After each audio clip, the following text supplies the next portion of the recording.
Assalamualaikum warahmatullahi wabarakatuh. Perkenalkan, nama saya Indah Novitasari dengan NIM 2020534141.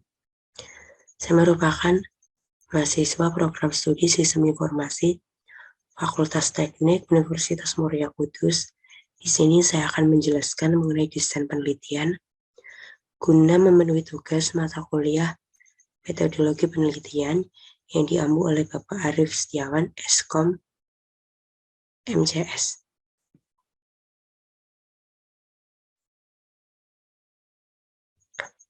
Desain penelitian merupakan pedoman dalam melakukan proses penelitian, di antaranya dalam menentukan instrumen, pengambilan data, penentuan sampel, pengumpulan data, serta analisa data. Dengan pemilihan desain penelitian yang tepat, diharapkan akan dapat membantu peneliti dalam menjalankan penelitian secara benar. Tanpa desain yang benar,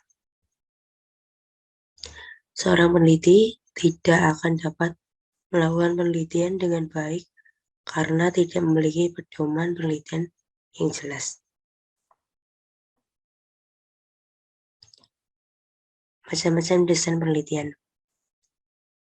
Ada kausal komparatif, eksperimental, ethnographic, historical, action research, survey, correlation. Yang pertama, riset eksperimental. Riset eksperimental merupakan research that allow for the course of before to be determined.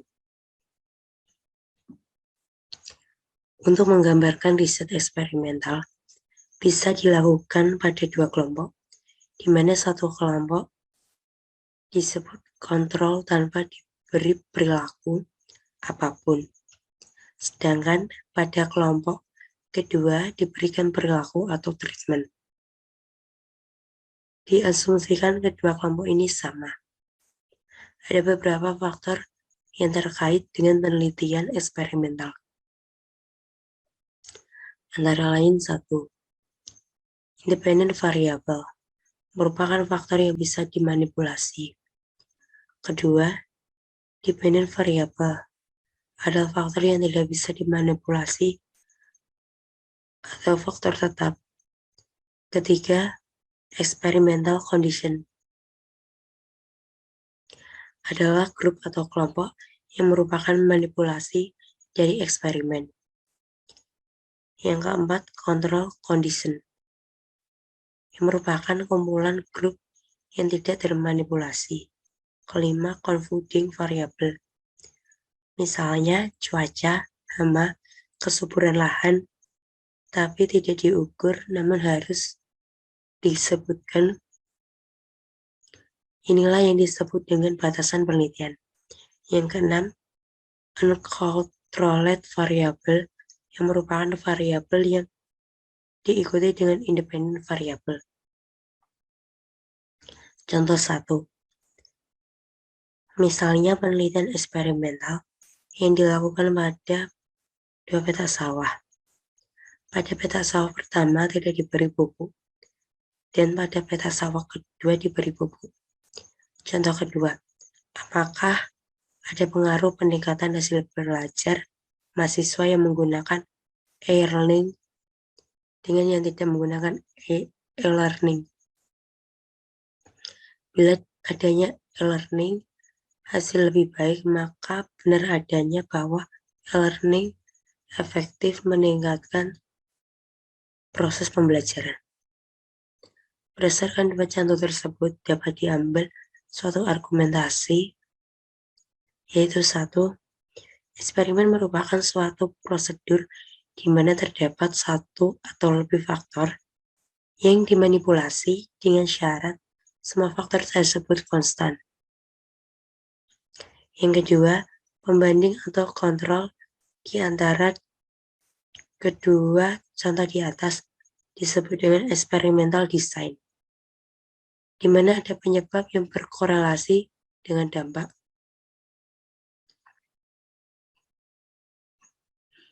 Yang ketiga, penyebab muncul sebelum dampak, atau bisa disebut juga oleh adanya kemungkinan faktor lain yang berpengaruh.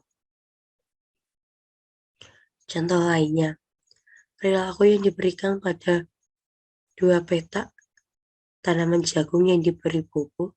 Pada tanaman jagung tersebut ada hal yang diasumsikan sama, tetapi ternyata hasilnya tidak sama. Hal ini bisa disebabkan oleh beberapa faktor yang berpengaruh, salah satunya tingkat kesuburan tanah yang berbeda, sehingga memberikan hasil yang berbeda pula.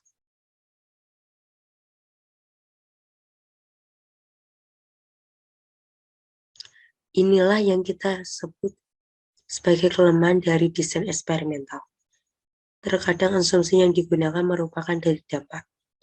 Asumsi yang dikenakan dari dampak sebaiknya diungkapkan dalam tulisan. Misalnya, walaupun letak geografisnya berbeda, tingkat kesuburan dan tingkat kemiringan sama. Untuk membangun penelitian yang bersifat eksperimental, usahakan agar ada perbandingan antara yang satu dengan yang lainnya.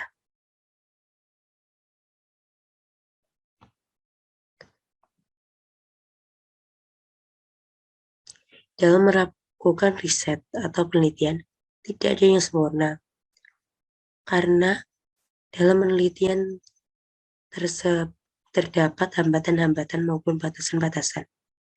Namun yang perlu diingat bahwa batasan dan hambatan yang dimaksud dalam penelitian bukanlah hambatan atau batasan yang terkait dengan diri pribadi, namun lebih ke arah keterbatasan penelitian itu sendiri.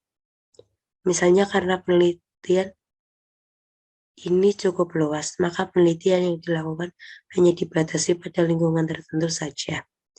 Dan bukan karena adanya keterbatasan waktu dan biaya yang sering diungkapkan dalam penulisan skripsi dan tesis. Di bidang ilmu komputer, banyak digunakan eksperimental riset, baik berupa simulasi, diatur jumlahnya, ada perbandingan, dan hasilnya berupa grafik. Misal grafik produksi dari beberapa kali panen dengan beberapa varietas yang berbeda. Metode yang didapatkan dengan eksperimental riset, grafik produksi dari beberapa kali panen tersebut dengan hasil penelitian. Metode dengan mendapatkan ini disebut juga dengan metode eksperimental. Sedangkan pada penelitian di bidang teknologi informasi juga sering digunakan eksperimental berupa case study maupun penelitian survei.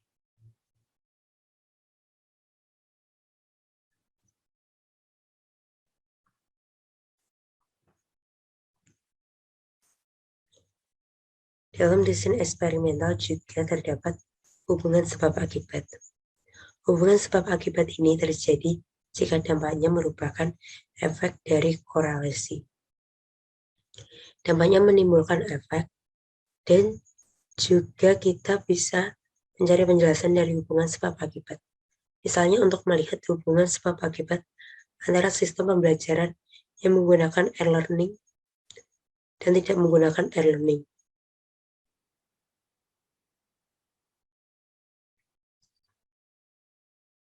Dalam penelitian eksperimental, ada yang disebut dengan independent variable atau faktor yang dimanipulasi, dan dependent variable atau faktor yang diukur.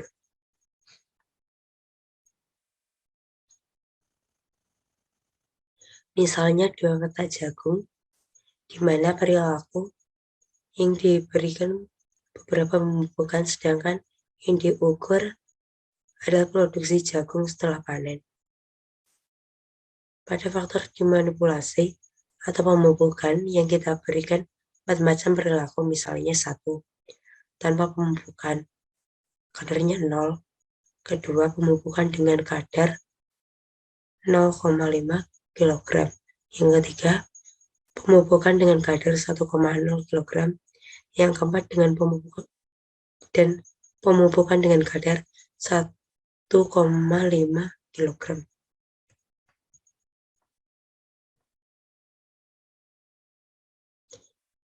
Kita dapatkan hasil yang berbeda-beda. Pada saat kita melakukan pemupukan hingga 1,5 kg, ternyata hasil produksinya menurun.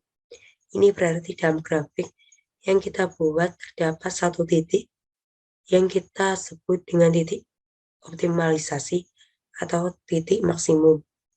Berdasarkan data kita dapat digambarkan grafik yang berbeda-beda di mana setiap penambahan satu satuan independen variabel akan menghasilkan grafik yang berbeda. Analisa penggambaran pada grafik ini menjadi satu. Independen variabelnya adalah pemupukan, dan kedua, independen variabelnya adalah tingkat produksi yang dihasilkan.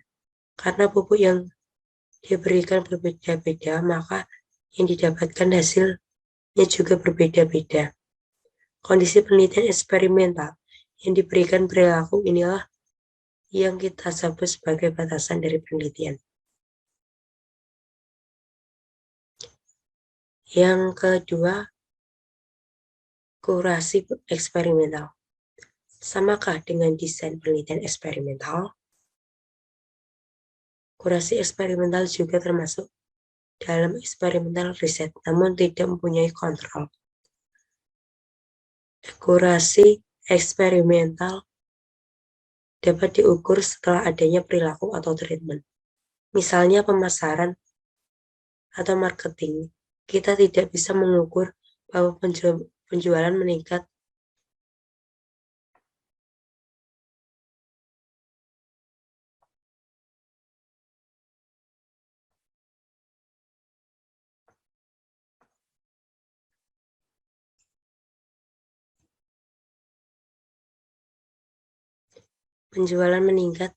karena adanya marketing.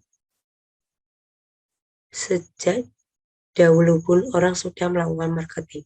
Jadi sebelum adanya marketing, walaupun kita punya data penjualan yang meningkat, pada saat itu belum peningkatan itu terjadi karena adanya marketing. Artinya, benchmark tidak bisa diklaim pada saat Anda marketing. Contoh lainnya adalah investasi informasi teknologi atau IT.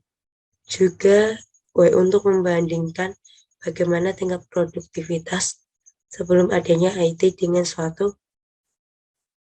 sesudah adanya IT. Berdasarkan data yang terkumpul, dilihat bagaimana tingkat produktivitasnya.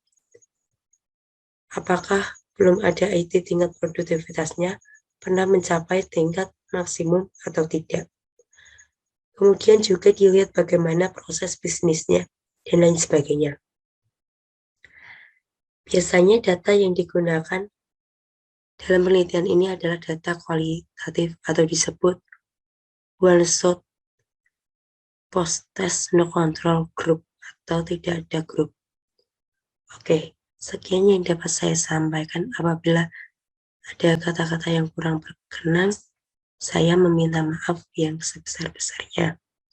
Wassalamualaikum warahmatullahi wabarakatuh.